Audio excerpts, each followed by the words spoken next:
One of several milestones have been achieved for the town of Bartica. With regards to the transitioning to the National Energy Security Initiative, a pilot project which was spearheaded by the Office of Climate Change in conjunction with the Caribbean Community Climate Change Center. At a gathering last week in Bartica, Mayor Gifford Marshall referred to ancillary benefits that generated substantive work as a result of this effort. So the Tnes project, of course, lays the foundation for greater sensitization. It lays the foundation for data. It lays the foundation for us to have the necessary information so that we can develop our tongue and develop our tongue rapidly. But I want to take this opportunity again to thank the Office of Climate Change, thank 5Cs, thank our consultants, and all other stakeholders who continue to work feverishly to ensure that Bartica is developed, and we will do so in a timely manner and efficient as possible. And to our dear residents of Bartica, I know you're here with great anticipation. I know sometimes it becomes very frustrating and you sit there and you say, you know what? Nothing is happening.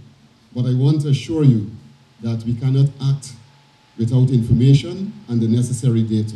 The Bartica Municipal Administration is now the custodian of this important data, which is an absolute requirement to understand the prerequisites for Bartica to proceed with the work towards sustainable energy security. The objectives of the workshop were as follows: Household Socio-Economic and Energy Use Baseline Survey, Audit of Public Facilities, Institutions, and Street Lighting, Energy Audit of Transport Sector, Production of Content, Manual, and Implementation of Public Awareness and Education Campaigns, and Website Development. Each consultation group gave summary presentations of the efforts that were undertaken by their respective teams to complete the various tasks. They also thanked residents of Bartica for providing the necessary information that was critical for this data gathering exercise.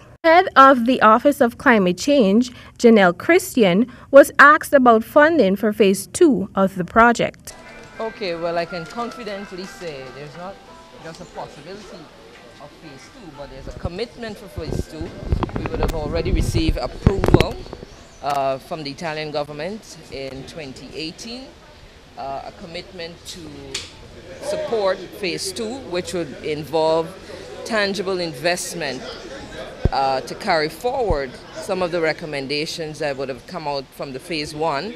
As you know, Phase 1 was largely based on collecting data on the energy situation in Bartica with a focus on household, transport, public buildings and lighting. And so as we have concluded those work in December, and today we would have made a presentation to the stakeholders on the findings of those, we have already received a commitment, that is, the finance have been made available through the Italian government to support actual implementation of those recommendations in Phase 2. President Granger had selected Bartica to be the first green town that will serve as a model for the entire country as part of the Green State Development Strategy Program. Tamika Rodney, HGP Nightly News.